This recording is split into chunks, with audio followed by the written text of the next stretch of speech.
audience, just to remind you to please keep your microphones off at all times. And if you have a question for an ambassador, you can add it to the chat. Thank you.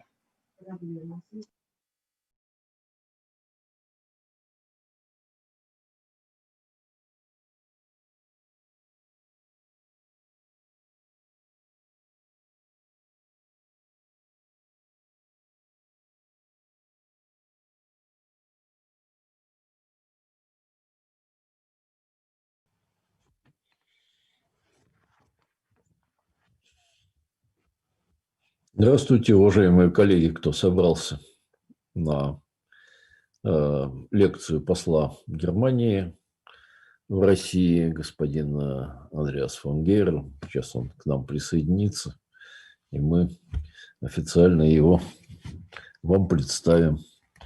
Спасибо за интерес, который все проявили к этому событию, традиционному для Высшей школы экономики, но очень символически важному в сегодняшних обстоятельствах.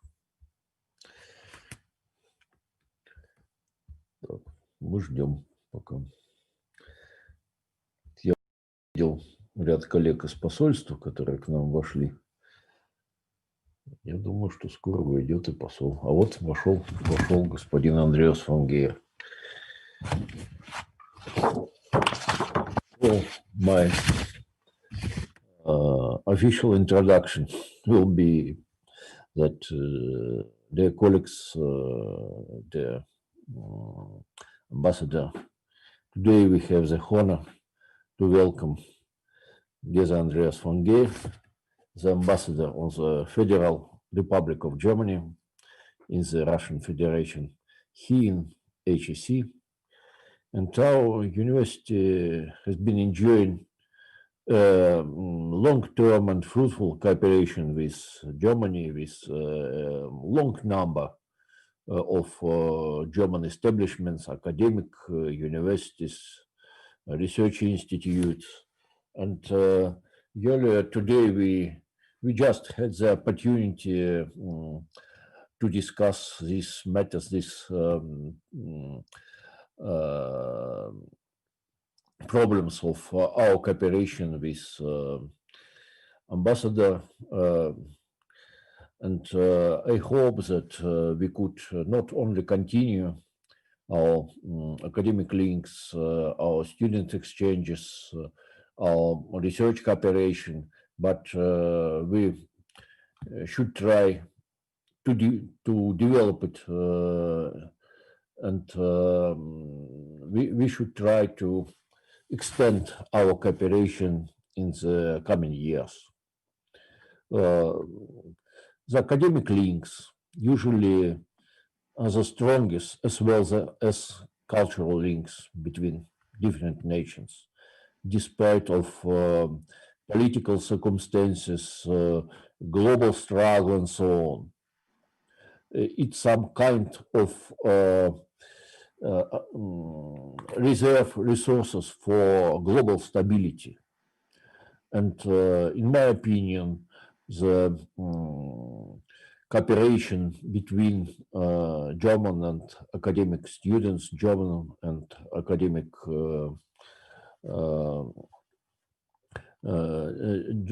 German and Russian students, German and Russian academics could support, could back the instinctive efforts of our nations to stay together in Europe. So we are honored that students and professors from the HEC and other Russian universities, as well as from Germany, are joining this open election today, and good luck to all us. Please, your floor. I'm giving the floor to the ambassador.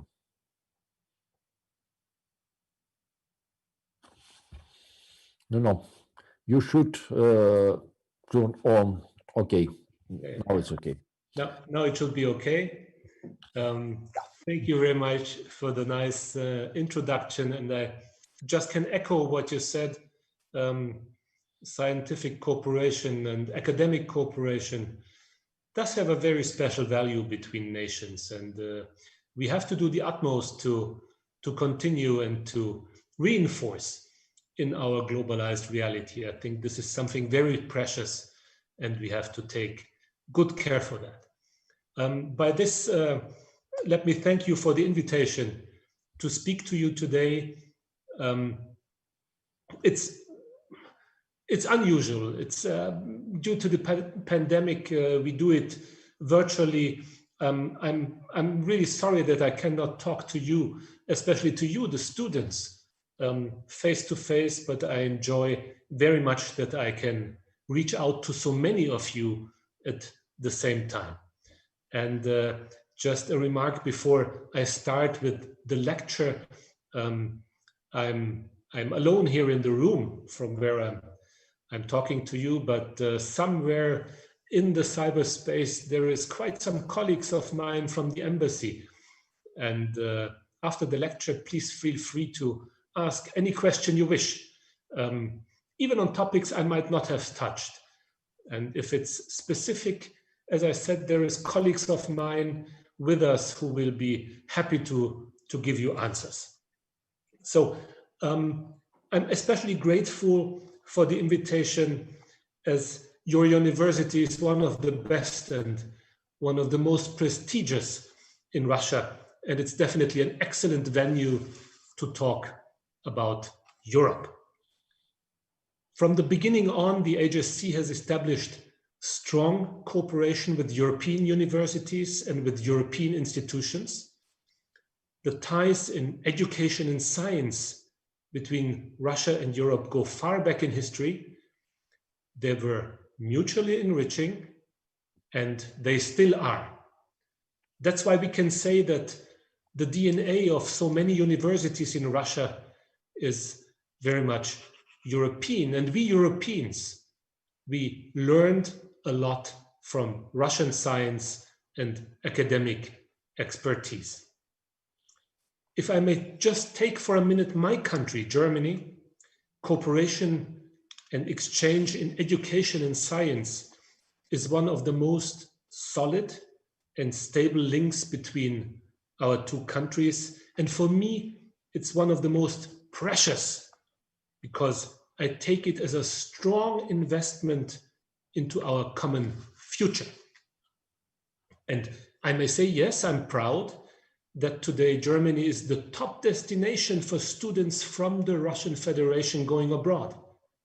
More than 14,000 students and scientists come to Germany. They came in 2019, each of them contributing in his specific way to building bridges between our countries. And the other way around, Russia is attractive for German students. We just talked about it with the rector. It's attractive for German students as the universities offer great conditions and high standards. Our scientific cooperation continues to produce excellent results. To quickly just mention two fascinating current projects.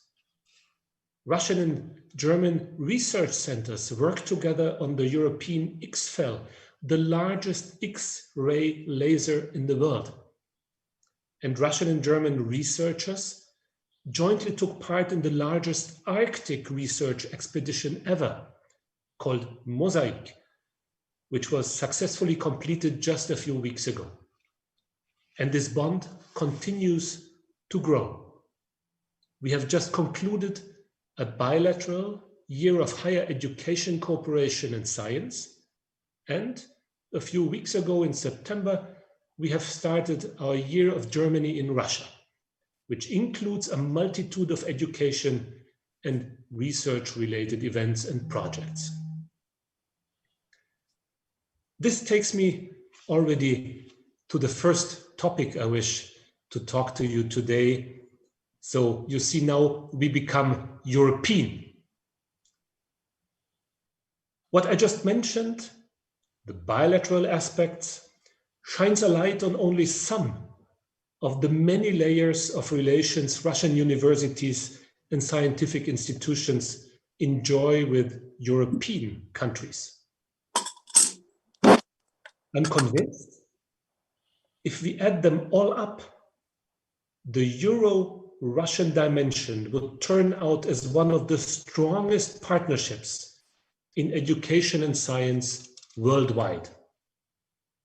This stands as an example for one part of European-Russian reality. Things go well in some areas. The other reality is we all read and hear and experience that EU-Russian relations are, to put it in diplomatic words, not in the best shape. Or, to be more precise, on very fundamental, tangible political issues, we in these days very much disagree. I could now leave it like that, go on and talk about the need to paint a layered and nuanced picture, and that a lot of work will have to be done to solve those problematic issues and to rebuild trust. But my feeling is that the problem goes deeper. Something went awry in the way we perceive each other.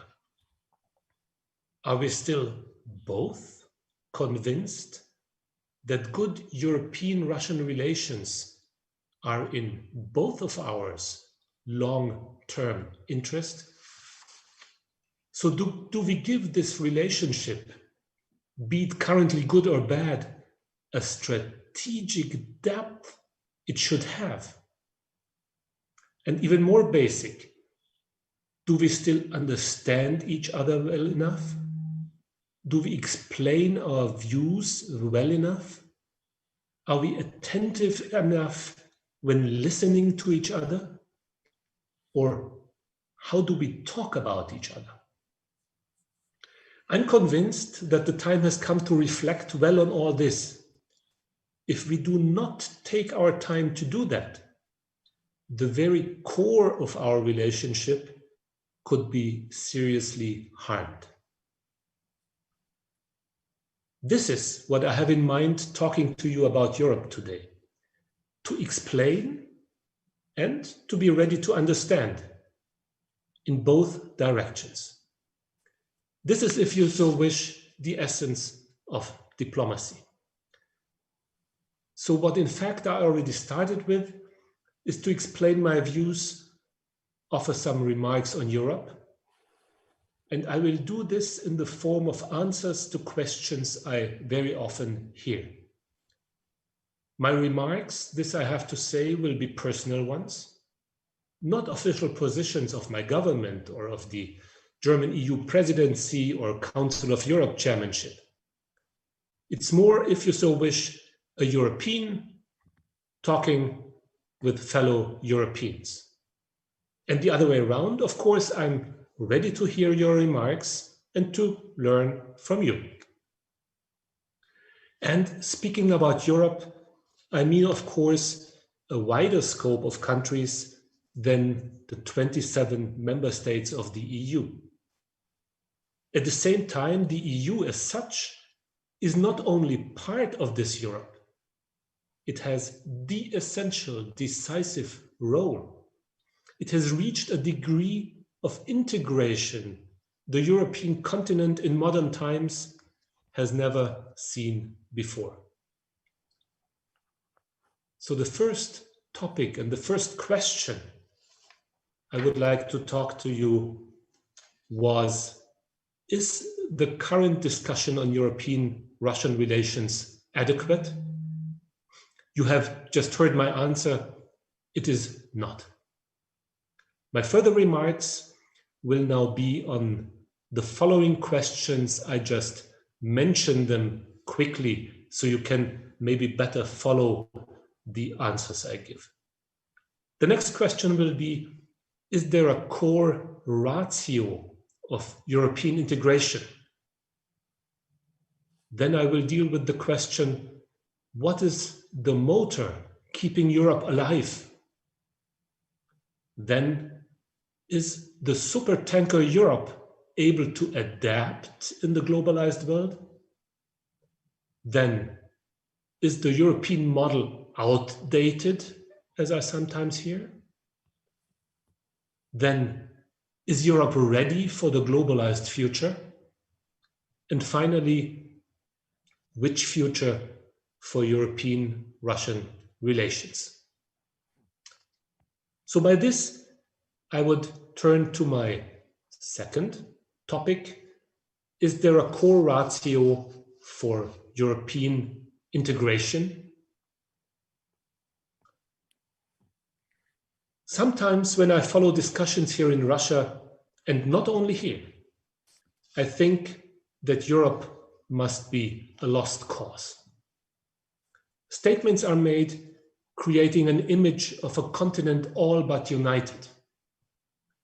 The EU is portrayed as having lost its moral compass, in foreign policy kind of a poodle of the Americans, and if with Brexit, European integration had run out of steam, and as if migration would put an end to European identities.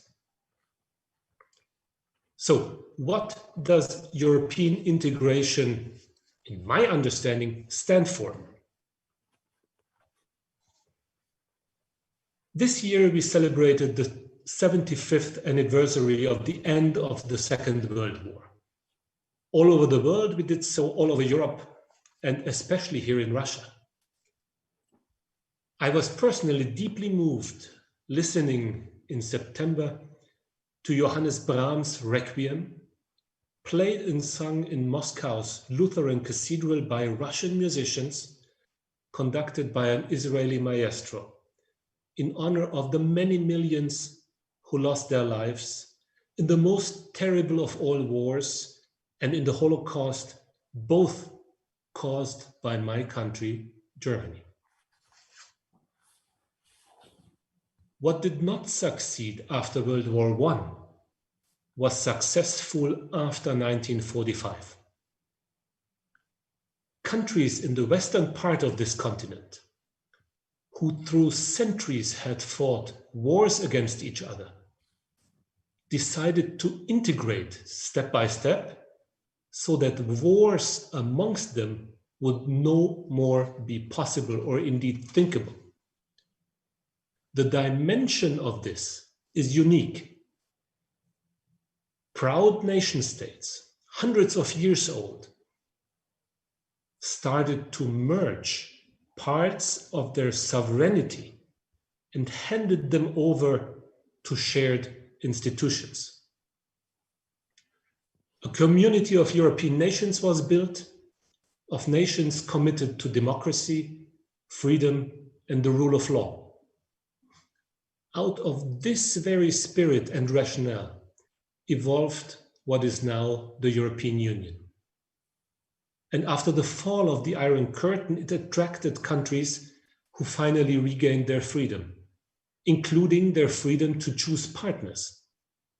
And this Europe seems to be very attractive, or let's say convincing many who wish to partner with or even join it until today. Yes, this community succeeded in creating a region of enormous economic prosperity, but first and foremost, it is and remains a unique peace project. It was the peaceful togetherness of democracies and the rule of law that gave the people an unprecedented degree of freedom to seize their economic opportunities. It was not the other way around. And the encouraging effects of this reach out far beyond the boundaries of the EU. I say this because this remains relevant today when we talked about the who we are of the European institutions.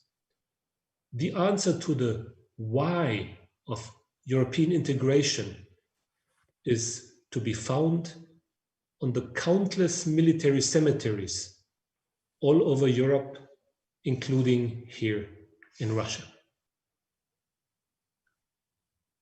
This brings me to the third topic. What is the real motor keeping Europe alive? Last week, the Hermitage Museum and the Berlin Museum jointly opened a wonderful exhibition in St. Petersburg on the Iron Age with the wisely chosen subtitle, A Europe Without Borders. Yes, it's worth recalling that in former times, Europe did not define itself by borders. People were trading their talents and goods across the continent, influencing each other's development from the Italian peninsula to the German regions to the Caucasus. This is part of our common heritage, our common history. And in a special way, this reflection of the past also gives us a hint to our future and how it could look like. A Europe with boundaries, as we are used to it, is not a given or a must. Since 1990, big steps were taken in this direction. Within Europe, almost 30 countries introduced the so-called Schengen system, de facto abolishing boundaries amongst them. From Portugal to Estonia, from Sweden to Greece, people can travel without being controlled. Young people can study, work, and live in peace in any place they want. The Erasmus program has enabled over the last 7 years alone 2 million students to study and train abroad, and thus gain a personal experience of Europe growing together. And by the way, this program explicitly includes Russia. These are some of the most exciting successes of European integration.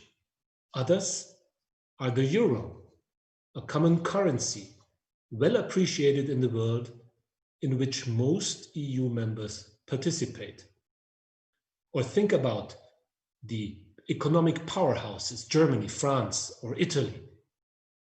Despite their national strength, trade agreements with Tokyo or Washington are not negotiated by Berlin, Paris, or Rome, but by Brussels alone, in the name of all 27, protecting our joint interests with far more leverage than any of us individually could do.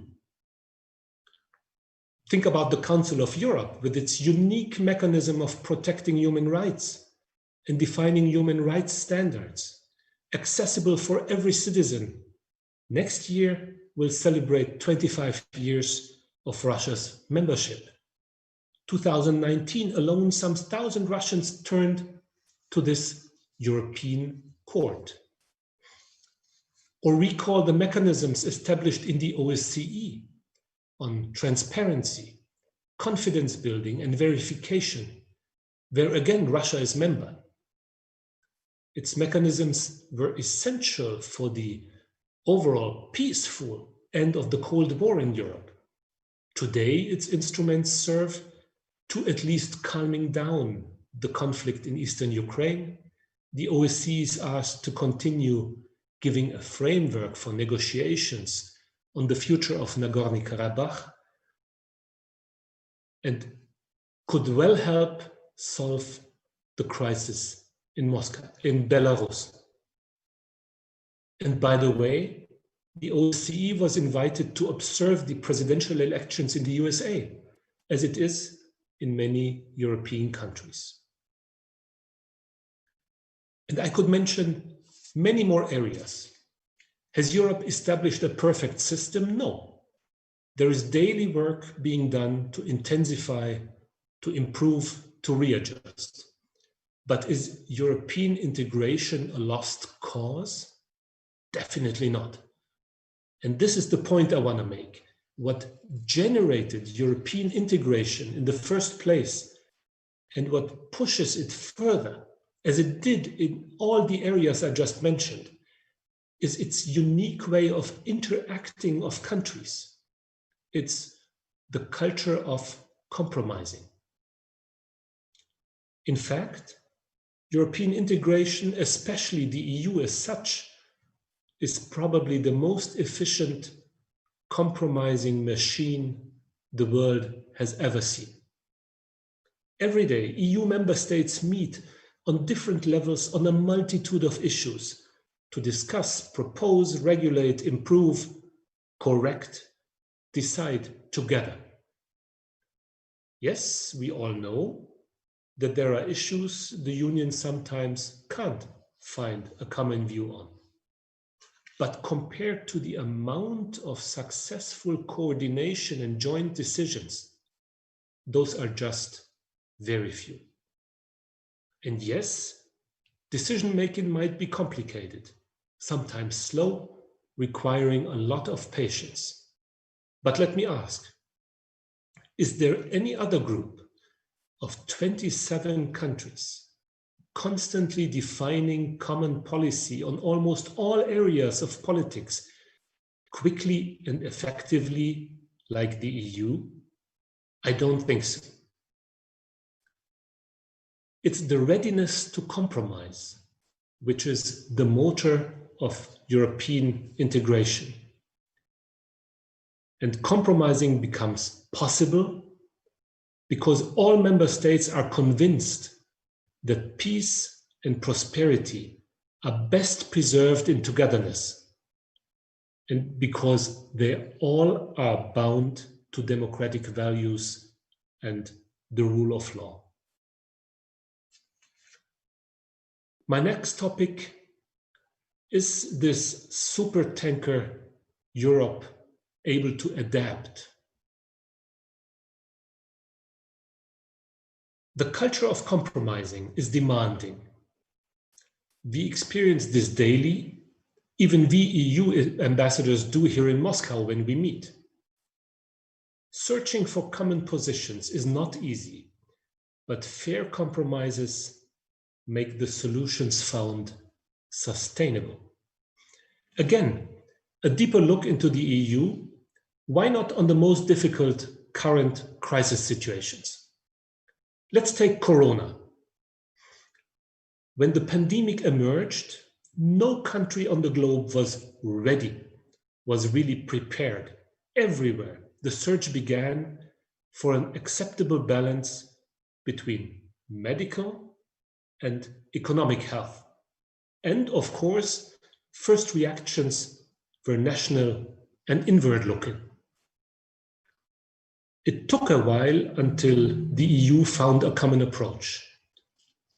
First comments from the outside were full of malicious joy, or as we say, Schadenfreude. And these comments were not willing to recognize the fact that the EU succeeded to maintain the trans-border flow of goods to the profit of countries in and outside the Union. Mocking the EU stopped when the 27 countries rather soon came up with the decision to support those who suffered bad economic consequences from the pandemic with an unprecedented volume of 750 billion euro. All this in addition to the EU budget and to national investments for recovery. Or take the Brexit. I do well remember EU Council meetings I attended right after Great Britain took its decision to leave. There were many in and outside the Union who seemed to almost enjoy that the Union was shaken up by London, and who may have hoped that even more member states would follow to leave. But it didn't take long until member states reconvinced each other that in this globalized world, no European country could be more successful on its own than together as a union. And since then, my impression has been that the 27 regained even closer unity than before. It might be surprising to some how quickly the EU adapted to this fundamentally new situation and how strong the common line for the negotiations with London proves to be. Think about climate policy and the consensus found on the extremely ambitious, progressive Green Deal proposed last December by the European Commission, which might become a decisive, catalyzing element for the world to stop or at least to slow down global warming.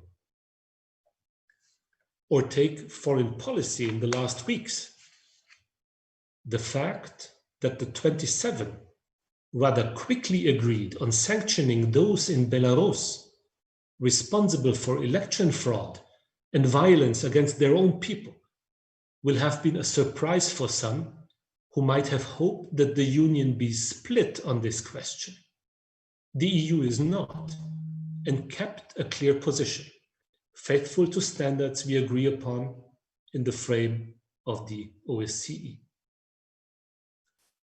Do these examples mean that everything is perfect? No. We constantly have to work on our relations amongst each other on very practical issues, as well as sometimes on the mutual respect we have to pay to each other, to each other's specific national experiences and identities. But the ability of the supertanker EU to adapt should not be questioned. My next remarks go on the question, is the European model outdated? Is Europe, especially the EU, a modern place, open to the future? My answer is twofold. First, Europe has the industrial base, the scientific base, the human capital, and the necessary open society, which allows it to keep up with the other top players in the technological vanguard and in the competition for the top brains. But we may not rest on our laurels. We have to ensure that we remain at the cutting edge of tomorrow's technologies in areas such as digitalization, nanotechnology, or biotechnology. That's why the EU is intensely working on a single European digital market and on a roadmap called the Digital Compass. We are discussing the issue of Europe's so-called digital sovereignty that, to our understanding, should pave the way for a rules-based framework for the digital sphere. Our efforts in climate change, I mentioned before. On health, the European Commission at the German presidency last week, just a few days ago, announced, drawing lessons from the pandemic, to be working on a common space of health, part of a future European health union. And foreign policy is definitely a field where we will have to find a way to better speak with one voice. Now here comes the second part of my answer to the question whether the European model is modern enough.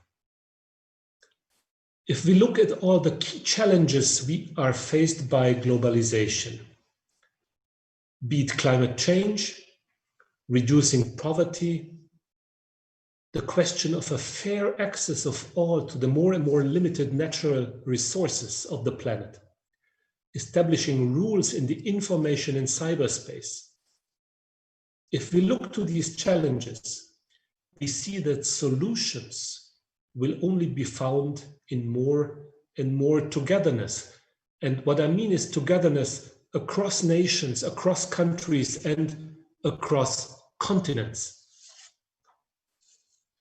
And I speak about challenges not only as problems.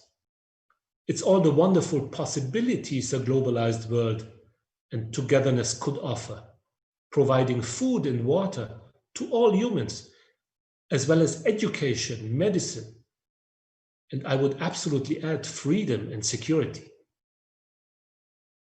To assure this, a willingness to open up to the world is needed. At the same time, there needs to be a willingness to refrain from the wish or even the political goal to dominate others. This is another lesson we Europeans learned from the painful history during the last century on our continent. A very wise European once said, "If any European thinks he could be more than number 2, then Europe is in trouble."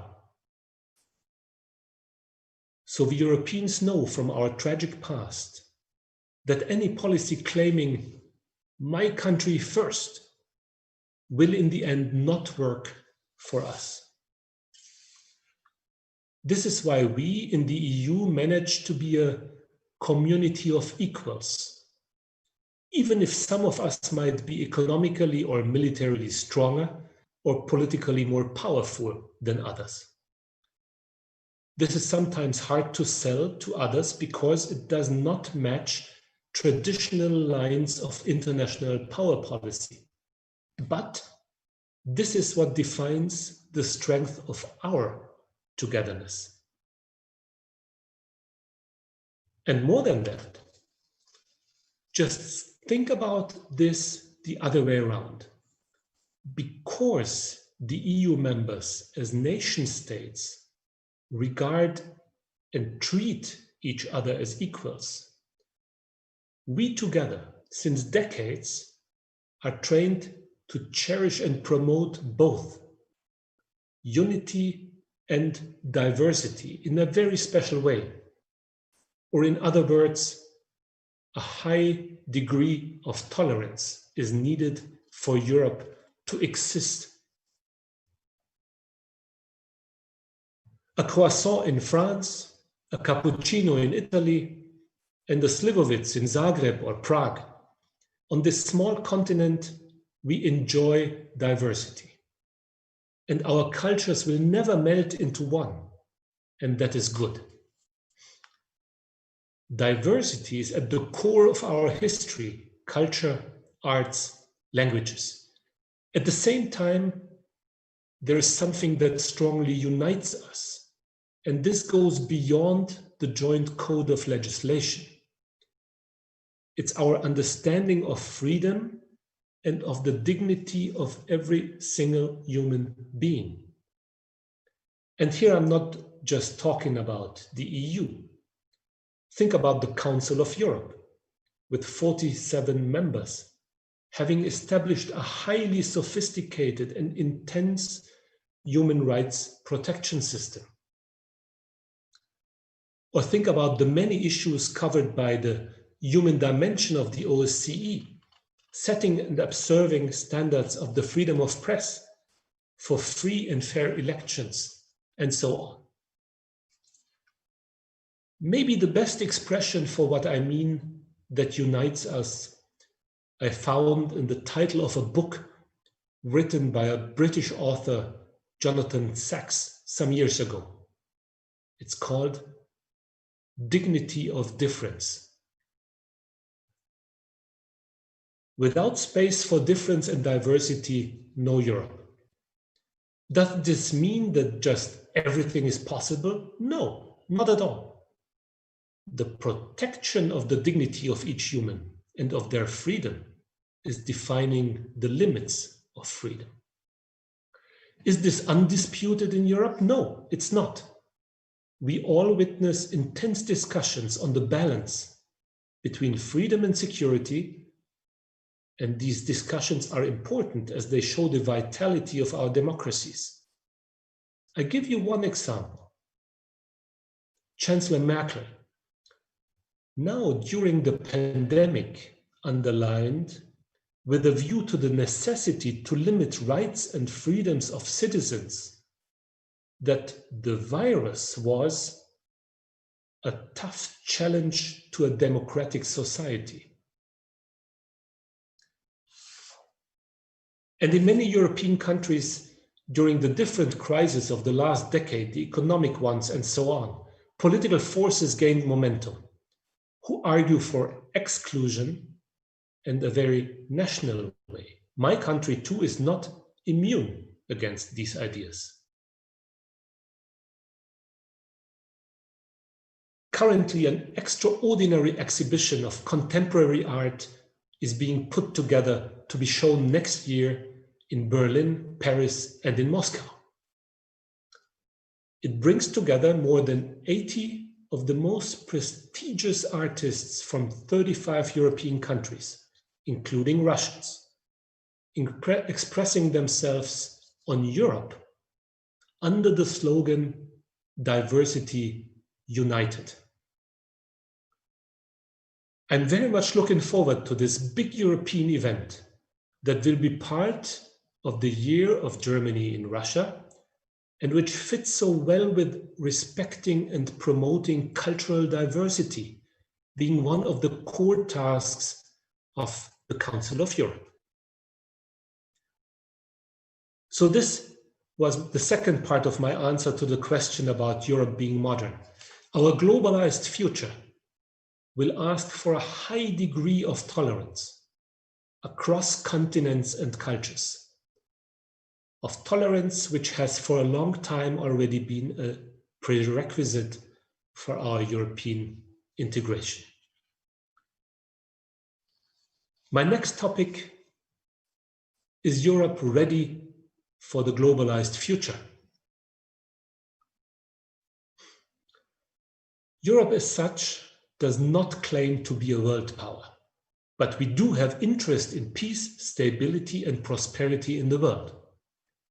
And the world means a more and more globalized world, where problems and opportunities can quickly bridge any distance and cross any border. During the last years, we all learned a lot about this. Just a few examples concerning my country, Germany.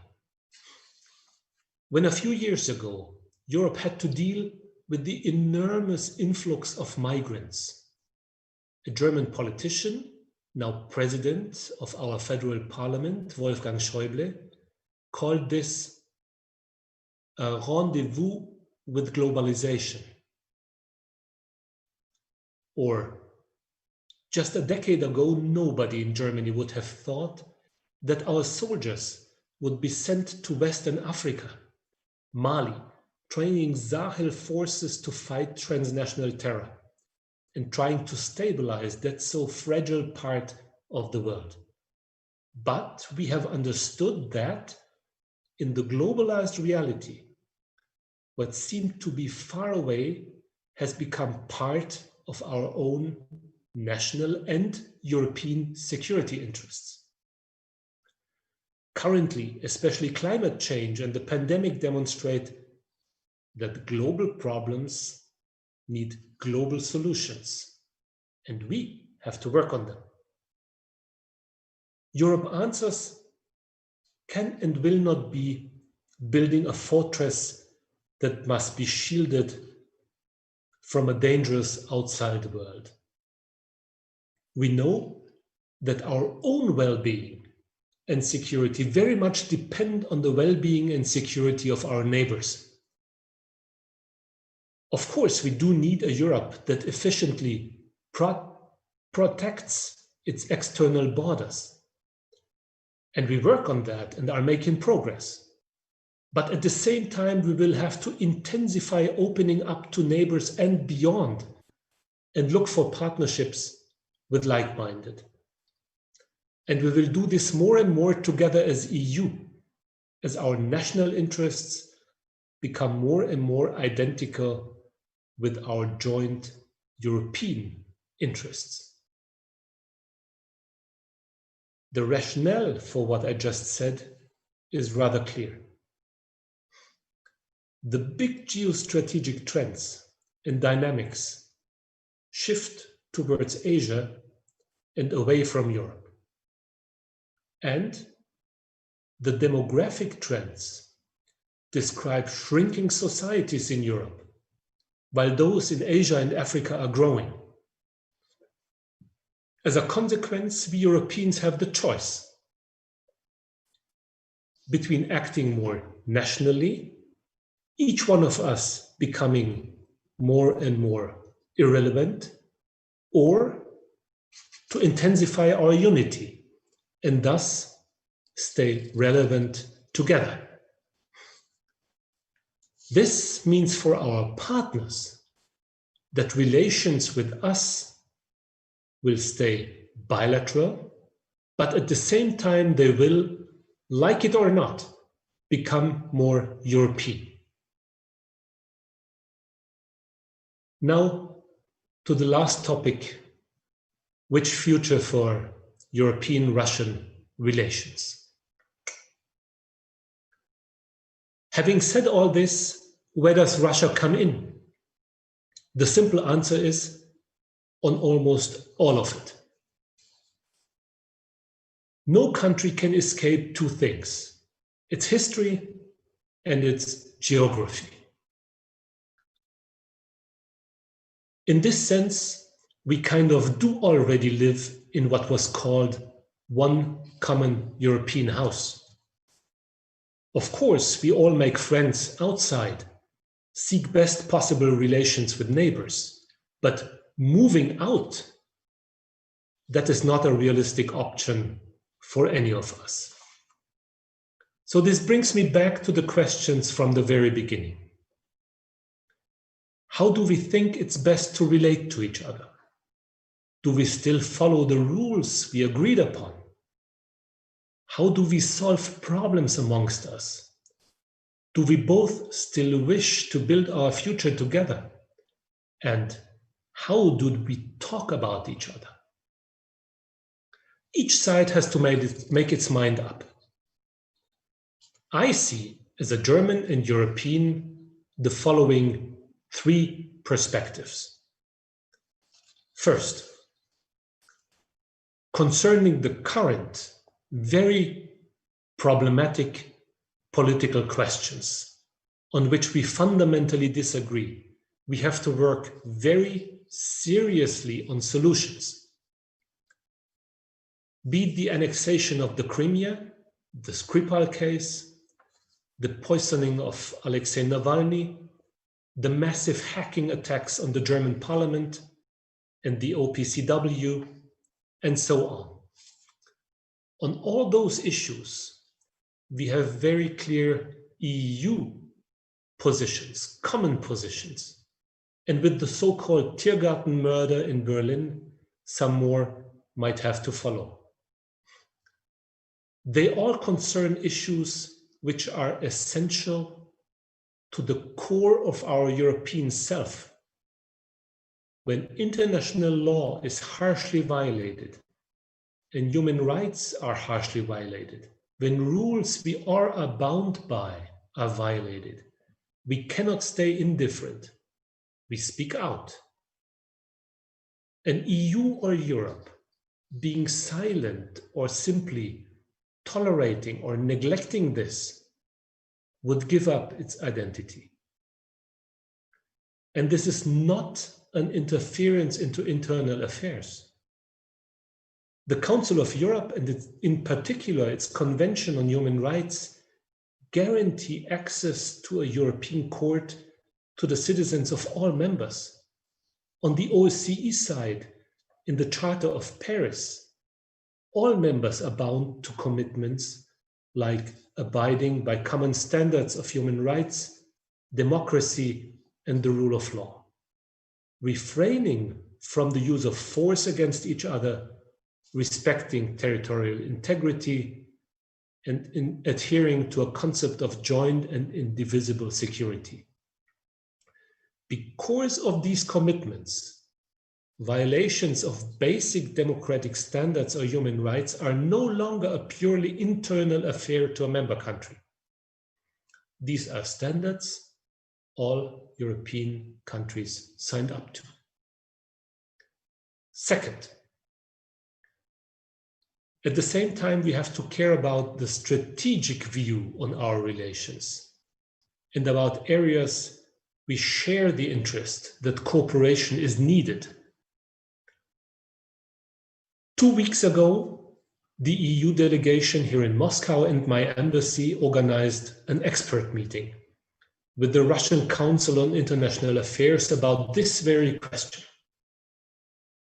Only one single Russian voice pronounced repeatedly very skeptical positions on the future of EU-Russian relations. All others present, Russians and Europeans, tried to identify areas where and how cooperation could make sense and improve, especially on climate change and transnational health.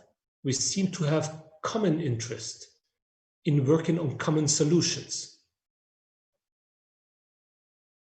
Not to speak about the crises in Libya, Syria, in Ukraine, or in the Caucasus, which need pragmatic cooperation and consultation in order to develop good solutions. So what's about the strategic view on our relations? From the EU side, there is a strategy, and there are intense discussions about this strategy. Just a few weeks ago, on the level of the foreign ministers. The 5 principles of this strategy do have a forward-looking approach, mentioning the possibility of the so-called selective engagement on areas of common interest. And these principles are even stating the way out for the toughest of the problems that stand between us. That is Eastern Ukraine and the implementation of the Minsk agreements. Speaking about the Council of Europe, of which Germany is taking over the chairmanship, in fact, today for a while, my government worked hard in supporting of readmitting Russia to the Parliamentary Assembly 1.5 years ago. And concerning the OSCE, we very much hope for more Russian engagement. Currently, Russia is in favor of using the OSCE Minsk Group instruments for working on the status of Nagorno-Karabakh, but Russia is not willing to advocate OSCE mediation in Belarus. Why? And I would ask about strategies the other way around. Where is Russia, given all that happened since 2014 with a forward-looking strategy on European affairs? I think we should continue the discussions on these questions. Our relations do need strategic depth, and we should both find and articulate consensus on that need. What I would propose is reflecting on kind of a destination map. To me, there seem to be many good reasons for that and only a very few against. By the way, given comments I sometimes hear here in Russia about the EU, I'm convinced that a strong and powerful European Union is in the long run the best partner Russia can find to cope with the challenges coming up by globalization. Third, the people. Europeans, Russians are close to each other. In my country, there is great affection to Russian culture, and the same is the case all over Europe. We should do our best to intensify contacts. We have to intensify contacts. Let's see how the people in Russia think about all this. The last Levada poll, dealing with the EU in Russian public opinion in May of this year, 2020, asked Russian citizens whether they consider Russia to be a European country. It brought a split result. 45% answered yes, 44% no, The others found it difficult to answer. One other thing emerged from the Levada poll. The EU is seen positively and considered as an attractive place to study, work, and live. When Levada asked where Russians would like to go if they had to move abroad permanently, 3 EU countries were about the top 5. The most appreciated qualities of the EU were a high standard of living, stability, democracy, and the rule of law. And 82% said that closer relations with the EU would be in Russia's interest. I wonder how a poll would look like if the question is asked how far people feel European and how far they feel Western. But this could be a good topic for a future poll and maybe lecture. So these were my remarks on building Europe's future. I gave you my view on different aspects of Europe.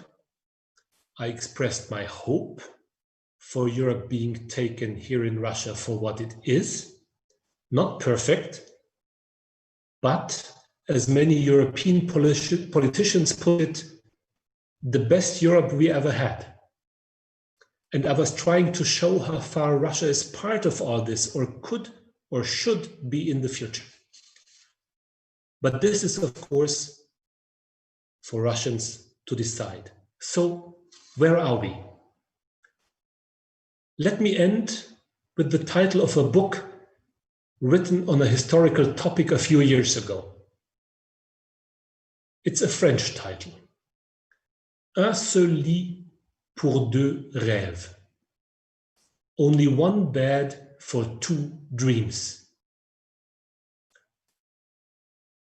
We might have different dreams, but waking up, we realize each day that we live together and that we better ought to look for harmony in the daily life of our relationship.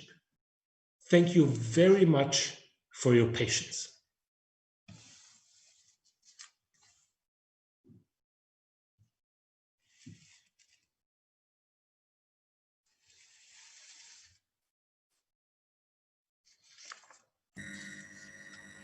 Thank you, Your Excellency. There is a long list of questions in the chat. Unfortunately, there will be no possibility to answer to all of them, but I suppose you will see how our students, and not only students, are interested in your topic. Actually, we have we had almost 150 participants in a good university auditorium, both Zoom and YouTube. I have this privilege to moderate your lecture, your meeting with students, and unfortunately, as I said, I have to choose some of questions. Obviously, you have also the possibility to see the list and probably to answer some questions you prefer. So, first of all, once again, I'm very sorry that not all questions will be answered. And I would say also that there is a privilege, first of all, the priority of students' questions, even we have some questions from media, from press. I would like to start with a philosophical, maybe it was called philosophical question, but I tried to gather to some topics. The first, do you consider Russia as a European country? Do you consider that in present circumstances, there's a possibility always to create a great Europe, or there will be always the pressure of United States through NATO, on Europe and its position, its global position. If transatlantic ideology will be first, and what is the place also of China in this complicated game? Will Europe depend on relations with China, first of all, European economic relations, or there is a possibility to create a big space from China to France with common interests? So once again, there are a lot of questions that I tried to gather on this topic of global position of Europe between US, China, Russia. So I perfectly understand that it's a very difficult task to answer it, but in any case, if you may maybe to share some ideas on this global view of European position. Thank you. Yeah, so thank you very much for these excellent questions and for your work to pool them the way you just did. What I will try to do is to make maybe three remarks, which then can serve as an answer to all of these questions. The first one is on you asked, or you hinted to the question, is Russia a European country, or how do I see that? I participated in a very interesting meeting in the margins of the Davos World Economic Forum, I think 2 years ago. And it was I think a politician from Northern Europe who developed his ideas on as a European where to put Russia.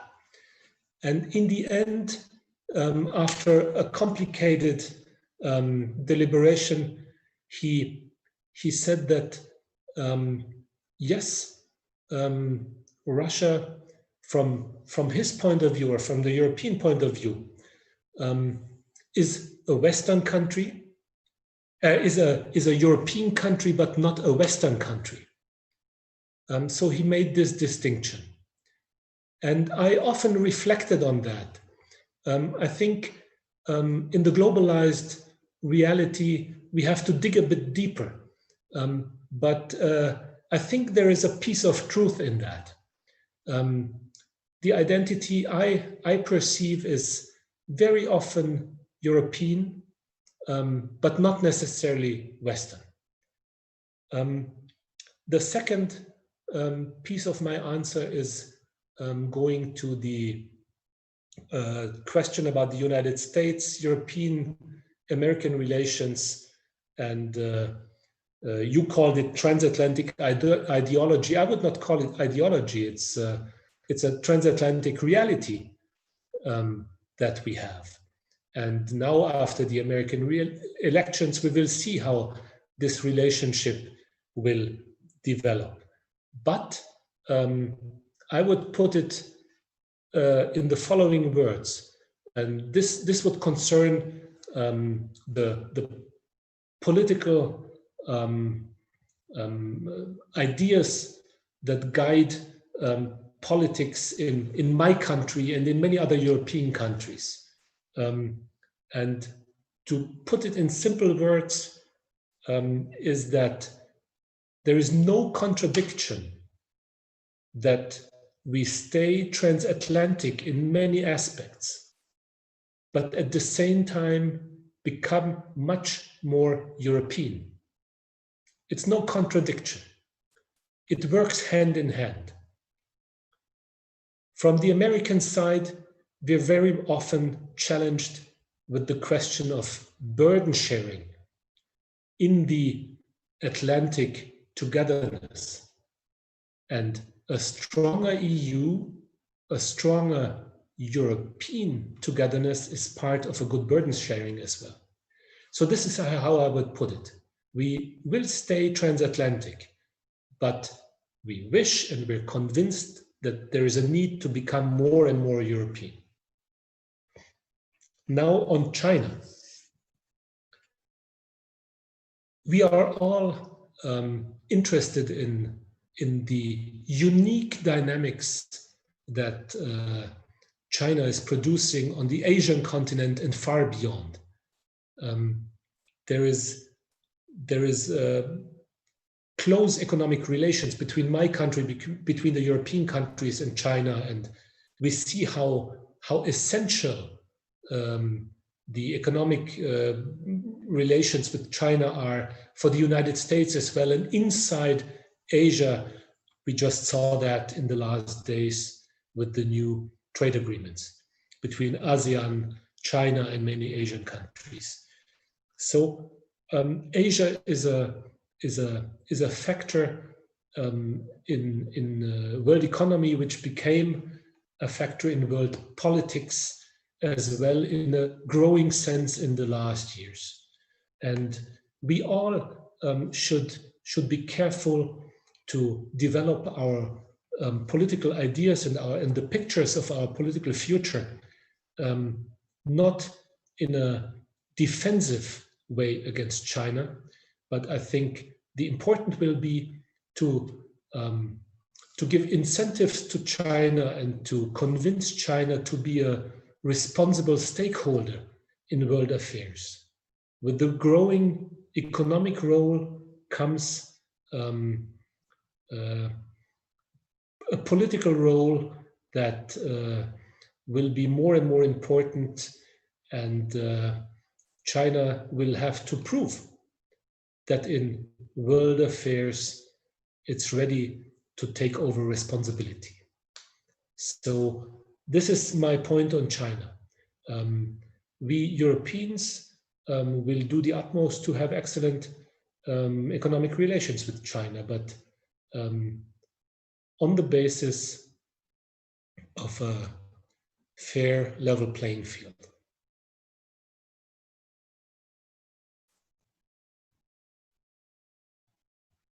Back to you.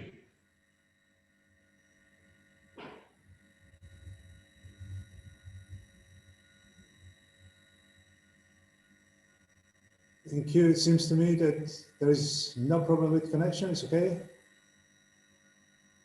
Fine.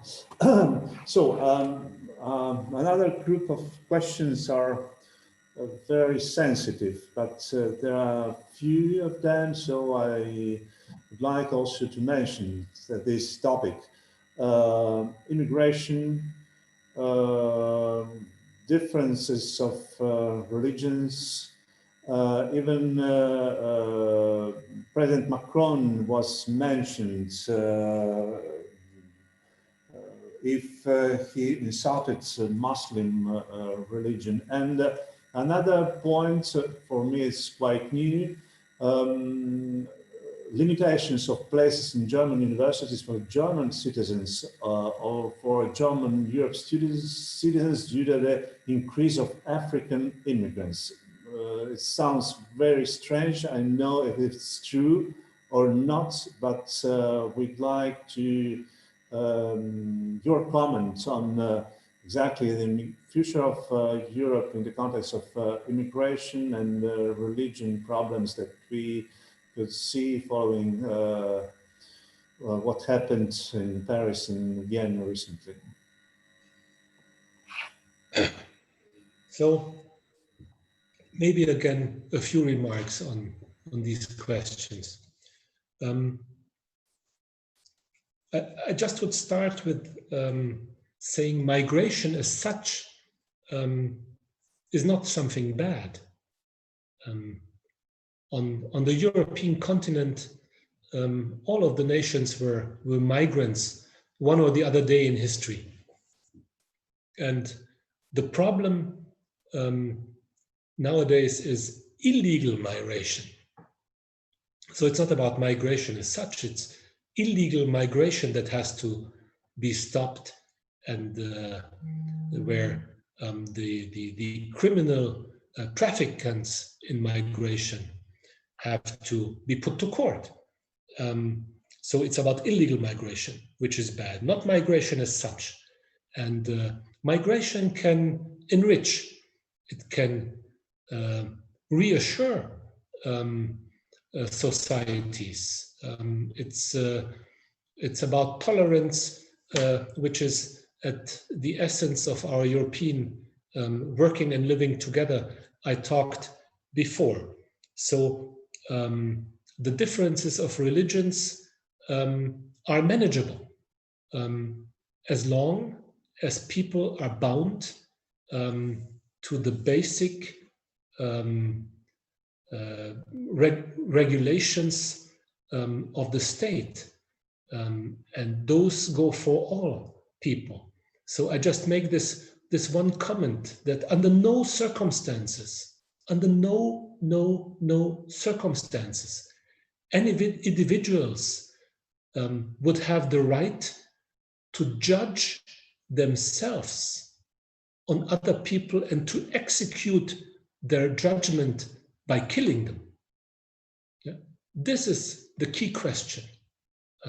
There can be discussions on differences in the frame of a legal framework that applies for all, but there is no possibility and there can be no tolerance with this kind of terror. So this is a small comment on that. On the specific question that you asked, whether German students have less possibilities to gain places at universities because of African migrants, this is something I honestly did not hear before. There is a policy of having an open door to a certain amount of foreign students at German universities, and this was something enriching German academia and science for centuries. And we are proud that we have universities which are open to the world. Now, of course, it cannot be 100% open in a way that there is no possibility anymore for our own nationals, but there will always be a high percentage of academic exchange. I did not hear that argument yet. Please, over to you. Thank you. So we'll change now the field, and I would like also to pay attention to questions linked to the energy and green policy. Obviously, there is a question about the future of Nord Stream 2, but on my mind, it could be interesting also to know your opinion on the future of Russian and European relations in the light of European Green Deal. There is also a specific question. Don't you think that EU carbon tax will decrease EU-Russia and especially German-Russian trade significantly? So maybe my first remark is that now concerning my country, Germany, we had decades of excellent cooperation in the field of energy policy with Russia and before with the Soviet Union. This is a very stable field of cooperation of neighbors. As I said before, nobody can escape its geography, and our geography was shaped in a way that we in Germany do not dispose of enough energy, so we do have to import, and Russia was always a stable partner for that. And this was in the mutual interest, so it was a two-way street. Now, concerning the Green Deal and Russia's role. If we agree that global warming has to be stopped, otherwise the consequences would be disastrous for many parts of the world, including my country and including Russia. So if we agree on that, we have to do the utmost to contribute to that. And the Green Deal that the European Commission proposed last December is a contribution to that. It's a clear priority set out by the Commission for this goal, to reduce global warming by a multitude, by a mix of policy that all with different elements guide into the same direction. Is it enough if the European Union is doing it? No, because it's a trans-border problem, it's a global problem, so global solutions, trans-border solutions are needed. And as the Green Deal is to be worked out right now, there will be elements where it will hopefully be interesting for Russia to participate or to link up to what the European Union will be doing. So this is a field where policy can be developed together. Of course, it requests investment, political willingness, and then things can move on. But it's, of course, on both sides to be decided. The carbon tax, I understand that it's harshly criticized here in Russia. I heard that at many occasions. Now, on the one hand, the system is not even really published yet. It's worked out right now. And there's hearings going on, as far as I know, where many from in and outside the European Union are invited to pronounce themselves with their opinion on that, including Russia, including maybe even Russian companies. So there should be the possibility that in the end, this tax is not understood purely just that something that has to be attacked from the outside, but that something, it could be taken as something which is an incentive for maybe readjusting its own energy policy mix and giving priority step by step to products which have a low footprint of bad energy.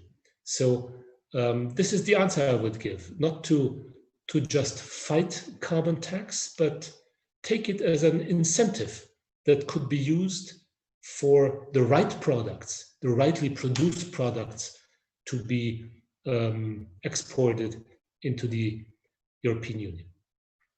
Back to you. Thank you. Once again, I suppose you'll see all questions that we received. Unfortunately, there are a couple of questions in German. I don't speak German, and I'm very, very sorry. The working language of the lecture is English. There is no possibility to answer to all of them, but Mr. Ambassador, I suppose you will appreciate the quality of questions and the variety of topics mentioned there. I don't know if you had the possibility to have a look of them and to choose some topics that you are interested in, particularly following all this list. I understand it's quite complicated. It's a very big difference of lecture online and in face-to-face in an auditorium. I just let you choose. Actually, if not, I would like to, we are going to conclude, and I would like to finish with a comment, not made especially for this occasion, very spontaneous. Thank you for your speech and statements on the actual topics. My question or more comment relates to the German-Russian research. We can follow very effective scientific and business cooperation between our countries. The Year of Germany in Russia should be a good opportunity to enforce cooperation in social sciences in form of research initiative, virtual exchanges, etc. The initiatives of research, especially in social sciences, could establish as a base for understanding of German and Russians. We see the potential in this regard. Thank you. Denis Ananin, HEC. I would like to finish this lecture with these words. And on my mind, it is not only in social sciences that we have a good potential, that previously the meeting with Rector Kuzminov showed that in fact we have new topics to develop, and also in the field of online cooperation, unfortunately. So let me once again thank you for this lecture, for this opportunity to contact students and staff and the faculty members of HEC. By the way, there are not only students and staff of HEC University, but also from other institutions and even other countries, because I know that even from Philippines and Australia, not only from European countries and former Soviet Union countries, there are followers on YouTube. So your lecture was followed from different points of the globe. Thank you so much. We really hope to see you in person at HEC University, and we'll find other occasions, I suppose, with so tight links that we have with German institutions. And finally, we have a tradition in our university. All our special guests or our lecturers invited by HEC receive an important, a very important symbol, gift. I would like to transmit it to you. And in this case, you will open it and a symbol that you are now a member of HEC family. So this box is for you. Please open it and show us what is inside. So it's this magic moment of the globalized digital reality that I opened the box and I found this shirt I will proudly wear. Thank you very much. And the other way around, I kind of, let's see whether that works. Let's try. I would send you a shirt which is made for the Year of Germany in Russia. Here. So again, magic. There it is. Thank you. And the perfect size too. Thank you very much. Thank you. Thank you once again. Thank you to the ambassador and the German embassy and to my colleagues, because it was a very interesting and hard work to prepare this lecture, and we'll go on. Thank you once again. Thank you very much. Thank you very much, and all the best to you, your colleagues, and to all the students who participated. Thanks a lot. All the best to you. Bye-bye. До свидания.